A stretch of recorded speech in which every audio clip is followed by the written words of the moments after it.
लेकिन लगभग एक दशक से जिस विश्वास के साथ देशवासियों ने 2 बार एक स्थिर सरकार चुनी है, जहां आत्मनिर्भर बनने की बात कही गई है, जहां भ्रष्टाचार मुक्त होने की बात कही गई है, जहां स्मार्ट सिटी की बात कही गई है, जहां कालाधन वापस लाने की बात कही गई है, वहीं आज हमारे समक्ष हिडेनबर्ग की भी रिपोर्ट आई है, जहां मैं समझती हूं कि सरकार प्रतिबद्ध है देश के प्रति कि उसे जवाब देना पड़ेगा कि हिडेनबर्ग की रिपोर्ट में क्या सच्चाई है।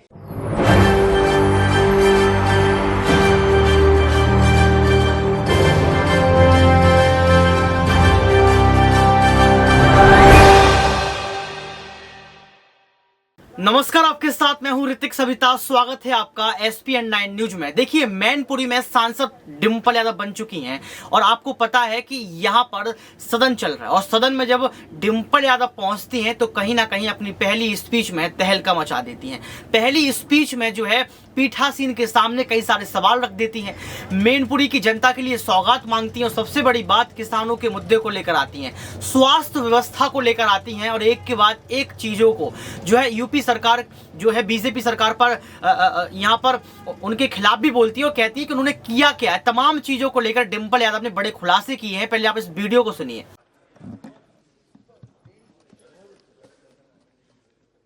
महामहिम राष्ट्रपति जी के अभिभाषण में मुझे बोलने का अवसर मिला है।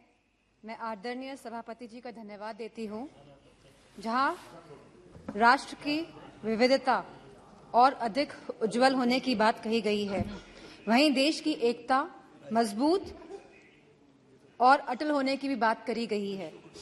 हम सभी सांसदगण इस बात को मानते हैं, इस बात से सहमत हैं, लेकिन लगभग एक दशक से जिस विश्वास के साथ देशवासियों ने 2 बार एक स्थिर सरकार चुनी है, जहां आत्मनिर्भर बनने की बात कही गई है, जहां भ्रष्टाचार मुक्त होने की बात कही गई है, जहां स्मार्ट सिटी की बात कही गई है, जहां कालाधन वापस लाने की बात कही गई है, वहीं आज हमारे समक्ष हिडेनबर्ग की भी रिपोर्ट आई है, जहां मैं समझती हूं कि सरकार प्रतिबद्ध है देश के प्रति कि उसे जवाब देना पड़ेगा कि हिडेनबर्ग की रिपोर्ट में क्या सच्चाई है।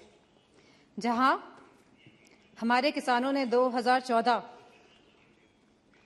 में ये आस जागी थी हमारे किसानों की कि ये आप लोगों ने विश्वास दिलाया था कि उनकी आय 2022 तक दुगनी हो जाएगी। वह किसान आज भी ये आस लगाकर बैठा है कि उसे सब्सिडी में बढ़ोतरी मिलेगी, कि MSP के सही रेट्स मिलेंगे, पैदावार के लिए मंडियां की व्यवस्था उनको दी जाएगी। एक समय ऐसा था जब किसान विश्वास के साथ आपकी तरफ देखता था, वही किसान आज निराशाजनक आंखों से आपकी तरफ देख रहा है। जहां युवा शक्ति की बात हुई, युवाओं में भी बहुत जोश उत्साह था 2014 में कि लगभग 2 करोड़ नौकरियां दी जाएंगी प्रति माह, लेकिन आज उस जोश और उत्साह का पतन होते जा रहा है। आज जहां अग्निवीर जैसी योजना लेके आई है सरकार, तो उनका आत्मविश्वास तोड़ने का काम किया है सरकार ने। यह कैसा अमृतकाल है जहां युवाओं के पास नौकरियां नहीं हैं, जहां किसानों के पास खुशहाली नहीं है और जहां महिलाएं अपने आप को सुरक्षित नहीं मान रही हैं। NCRB के आंकड़े अगर आप देखेंगे तो यह पाएंगे कि लगातार यौन उत्पीड़न और शोषण के मामले बढ़ रहे हैं और खास तौर पे उत्तर प्रदेश में लगातार ये मामलों में बढ़ोतरी हो रही है। जहां महिलाएं, जहां हमारी माताएं बहनें जो रसोई में काम करती है वो लगातार महंगाई से लड़ रही हैं, जहां हमारे सिलेंडर के भाव बढ़ रहे हैं, जहां पेट्रोल डीजल के भाव बढ़ रहे हैं, जहां खाद्य पदार्थ के भाव भी बढ़ रहे हैं, दालों के भाव बढ़ रहे हैं, वहीं दूध के भाव भी बढ़ रहे हैं।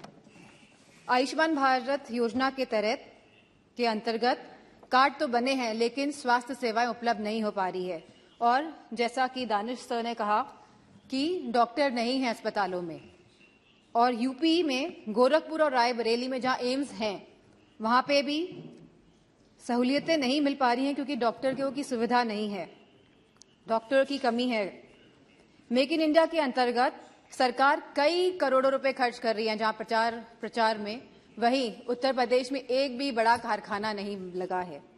छोटे उद्योग की हालत हम सभी जानते हैं कि वह बंदी के कगार पर है। वहीं सरकार लगातार आयात को बढ़ावा देकर अपने कुछ पूंजीपति दोस्तों को, अपने कुछ पूंजीपति मित्रों को आगे बढ़ाने का काम कर रही है। जीएसटी के नाम पर जहां बड़े बड़े उद्योगपतियों पे ईडी, सीबीआई और पॉलिटिशियंस पे भी छापे मारे जा रहे हैं, वहीं जीएसटी के नाम पर छोटे व्यापारियों को भी तंग किया जा रहा है। वहां पे भी लगातार छापेमारी की जा रही है। इन्वेस्टमेंट और इनोवेशन के नाम पर जहां पे लगातार एमओयू साइन हुए जा रहे हैं, करोड़ों करोड़ रुपए के एमओयू साइन हो रहे हैं स्पीकर साहब, लेकिन एक भी इन्वेस्टमेंट धरातल पे नहीं उतर रहा है। जो सरकार यह दर्शा रही है कि हम स्वर्ण काल में जा रहे हैं, जो सरकार यह दर्शा रही है कि देश आगे बढ़ रहा है, तो मेरा मानना है जहां रोजगार नहीं है, और हम कभी गरीबी नहीं हटा सकते जब तक हम लोग रोजगार अपने युवाओं को नहीं दे पाएंगे। महाराष्ट्र महामहिम राष्ट्रपति जी ने कहा कि सबका विकास और सबका साथ की बात भी करी है, लेकिन उत्तर प्रदेश में नियुक्तियों में सबसे ज्यादा भेदभाव भाजपा की सरकार में हुआ है। यदि कुलपतियों और प्रोफेसरों की नियुक्ति को देखा जाएगा तो सभी वर्गों को सम्मान नहीं मिला है। जहां राष्ट्रपति जी ने अनुसूचित जाति, जनजाति, पिछड़ा वर्ग, अति पिछड़ा वर्ग की भी बात करी है, लेकिन जातिगत जनगणना की बात नहीं हुई है। अगर हमें सही मायनों में अनुसूचित जनजाति, अनुसूचित जाति, पिछड़ा वर्ग, अति पिछड़ा वर्ग लोगों को सम्मान देना है, उनको हक और सम्मान देना है, तो हमें जातिगत जनगणना पर भी बात करनी चाहिए। इसी के साथ जहां कहा गया था कि नमामि गंगे, जहां गंगा की सफाई की बात करी गई थी, गंगा में क्रूज चलाने की कभी बात नहीं करी गई थी। जहां गंगा की सफाई की बात करी गई थी, आज भी गंगा का पानी शुद्ध नहीं हो पाया है, क्योंकि जब काली नदी और यमुना का गंदा पानी गंगा में जाएगा, जब तक ये नदियां शुद्ध नहीं होंगी तब तक गंगा का पानी भी साफ नहीं हो सकता है। तो मेरा मानना है कि सरकार संवेदनशील नहीं है इन मामलों को लेके, और जहां सरकार कोविड की बात करती है, अपनी पीठ थपथपाती है लगातार, वहीं पे हम सभी जानते हैं कि कोविड में क्या स्थिति हुई थी भारत की।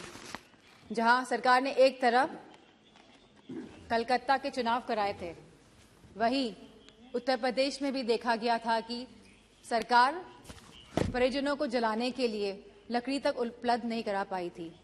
तो मेरा मानना है कि जो आप स्वर्ण भारत की बात कर रहे हैं और आने वाले 25 सालों की बात कर रहे हैं, आप बीते हुए एक दशक की बात नहीं कर रहे हैं, जहां आप लगभग 10 साल का आप अपना टेन्योर, अपना काल खत्म करने जा रहे हैं, लेकिन आप जो आगे की बात कर रहे हैं और 2014 की पहले की बात कर रहे हैं, लेकिन आप अपने दशक की बात नहीं कर रहे हैं। तो इन्हीं शब्दों के साथ मैं अपनी बात को खत्म करना चाहूंगी और आदरणीय स्पीकर साहब को धन्यवाद देना चाहूंगी। धन्यवाद। Next speaker Shri Nishikant Dubey ji.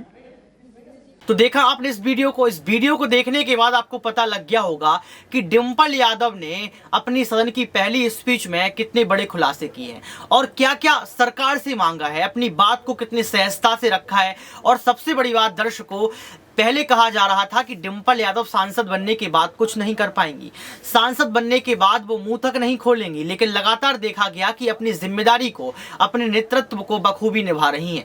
और मैनपुरी की जनता के साथ साथ पूरे उत्तर प्रदेश की जनता को यहाँ पर समाजवादी पार्टी की तरफ से सौगात मांग रही हैं और ये कह रही हैं कि बीजेपी सरकार को ये करना चाहिए, ये क्यों नहीं किया, ये करना चाहिए। दर्शकों, आपने इस डिंपल यादव के वीडियो को सुना, आपको क्या लगता है कि डिंपल यादव ने जो मांग की है, क्या उस मांग को बीजेपी सरकार पूरा करेगी? अगर आपको लगता है तो कमेंट बॉक्स में जरूर बताएं। आज के इस खास प्रोग्राम में बस इतना ही। देखते रहिए SPN9 न्यूज।